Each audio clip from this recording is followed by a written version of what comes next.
شانو چڑیا اپنے گھونسلے میں ایک سکون کی زندگی بسر کر رہی تھی۔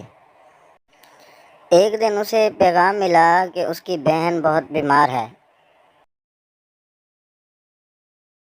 شانو، تمہاری بہن بانو بہت بیمار ہے، وہ روز تمہیں یاد کر کر کے روتی ہے۔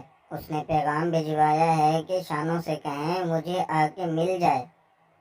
ویسے بھی شانو، ایسے وقت میں تمہیں اس کے پاس ہونا چاہیے۔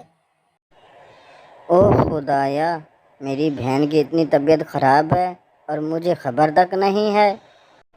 میں ضرور جاؤں گی اپنی بہن کے پاس، میں خود خیال رکھوں گی ان کا۔ ہم دینے کے لیے آپ کا شکریہ بٹو بھیا۔ شانو چڑیا نے سامان باندھا اور اپنی بہن کی طرف جانے کے لیے تیار ہو جاتی ہے۔ اچھا بٹو بھیا، میرے گھر کا خیال رکھنا۔ آپ کو تو پتہ ہے میں 1 مہینے کے لیے جا رہی ہوں، اور 1 مہینے بعد تو گھر کی حالت بہت بری ہو جاتی ہے۔ شانو، تم بے فکر ہو کر جاؤ، ہم سب تمہارے گھر کا خاص خیال رکھیں گے، اور کسی کی بھی چیز کی ضرورت ہو تو بس ایک پیغام بھجوا دینا۔ شانو چڑیا وہاں سے سامان لے کر اپنی بہن کی طرف چلی جاتی ہے۔ شانو چڑیا کے جانے کے بعد پورے پرندے اس کے گھر کا اچھی طرح سے خیال رکھ رہے تھے۔ اسی طرح کچھ دن گزر گئے۔ ایک دن سبھی پرندے وہاں بیٹھے ہوئے تھے کہ ایک چڑیا وہاں پر آئی۔ کیا ہوا روبی، تم بڑی خوش لگ رہی ہو، کیا بات ہے؟ ہاں، میں خبر ہی ایسی لائی ہوں، تم لوگ بھی سنو گے تو تم بھی خوش ہو جاؤ گے۔ اچھا، اب بتا بھی دو، ایسی کیا خبر لائی ہو؟ ہمارے پڑوسی پرندوں نے نیلی گھاٹی والے جنگل کی سیر کا پلان بنایا ہے، اور انہوں نے یہ بھی کہا ہے تمہارے جنگل میں سے جو بھی جانا چاہے وہ ہمارے ساتھ چل سکتا ہے۔ ارے، نیلی گھاٹی والا جنگل تو بہت خوبصورت ہے، اور وہاں تو 100 قسم کے پھل اور پھول بھی ملتے ہیں۔ وہاں جانے کا موقع تو کوئی بھی ضائع نہیں کرے گا۔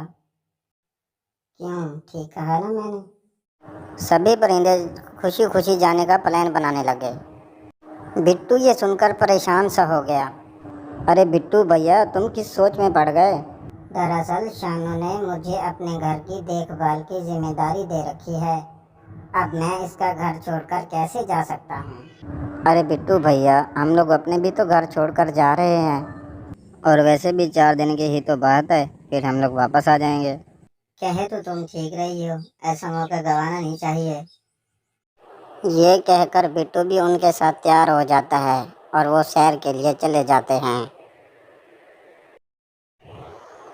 نیلی گاڑی والا جنگل بہت خوبصورت تھا، وہاں پھلوں اور پھولوں کے درخت بھی تھے۔ بٹو بھیا، کتنا مزہ آ رہا ہے یہاں، اگر آپ نہ آتے تو یہ خوبصورت جنگل پھلوں اور پھولوں کا مزہ نہ لے پاتے۔ کیوں، صحیح کہہ رہی ہوں نا میں؟ ہاں، بالکل صحیح کہہ رہی ہو، میں نے اچھا کیا یہاں آ کے، ورنہ پتہ نہیں ایسا موقع کبھی ملتا بھی یا نہیں۔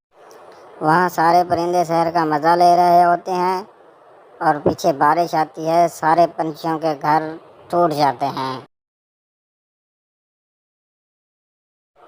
اگلے دن اچانک شانو کی بہن کا انتقال ہو جاتا ہے، اور وہ سوچتی ہے میری بہن تو اس دنیا میں نہیں رہی، اب میں اس کے گھونسلے میں رک کے کیا کروں گی، مجھے اپنے گھر لوٹ جانا چاہیے۔